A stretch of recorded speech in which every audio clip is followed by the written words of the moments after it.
And education is very good at training people to do the same things that we've done over and over again. And I think there's always a question what the nature of the educational good is. You can say it's an investment good, where you're investing in the future. You can say it's a consumption good, like college is a 4-year party.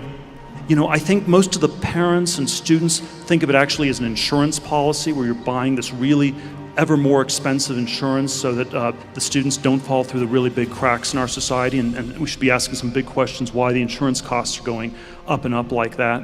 And if you were the president of Harvard or Stanford, if you wanted to get a lynch mob of students, alumni, faculty to come after you and try to lynch you, what you should say is something like this. We live in this much larger, more global world.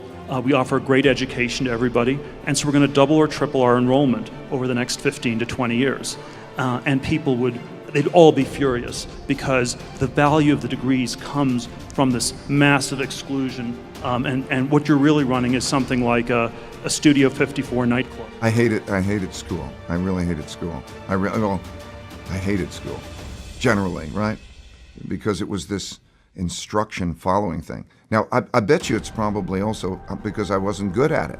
And some people, like I've got a great conceptual memory and a terrible rote memory.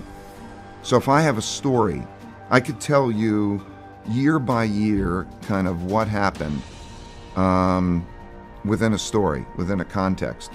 But if I was to go into, like a memory-based learning, it's terrible. I have a terrible rote memory. Ego barrier is the worst thing. And if we were raised differently, just imagine in the schools that all along that people will always say, everybody makes mistakes. Everybody has weaknesses. The key is really to understand what your mistakes and weaknesses are so that you can learn from them, right? I think punishment is a terrible concept. Punishment means that you made a mistake and you're being punished. I think instead of punishment, every time somebody makes a mistake, you should say the only thing that you need to do to get out of your punishment is first think, what kind of mistake was that? So if I'm in a situation that's like that again, how would I deal with it differently, not to make that mistake?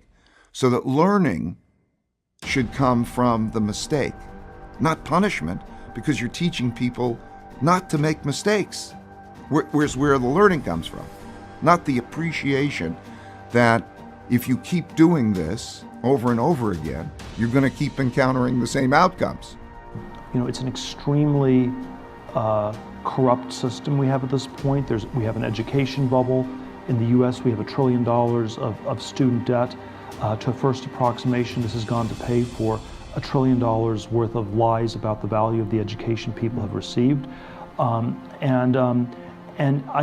It's not at all obvious yet, though, what's going to replace this or how it's going to change. I'm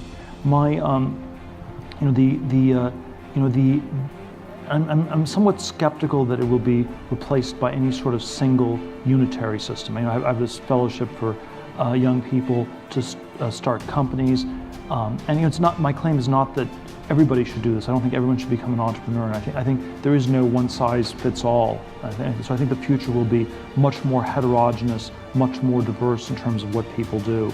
What's really anomalous is the sort of unitary tracking, where you have to go to an elite college, you go to Yale or you go to jail. There's nothing else you can do, And so I think the universities are perhaps in the same place as the Catholic Church was in 1514, if we go back 500 years, where you had sort of this monolithic way, this universal way of body of knowledge of teaching things. The difference between the Yale and the Harvard political science faculties are probably no greater than the differences between the Dominicans and the Franciscans. We have all kinds of small debates within this context. We have a system of indulgences that's costing more and more to support this priestly or professorial class of people. We are told that it's the only way to salvation. You must get a diploma to be saved. If you do not get a diploma, then you will go to hell.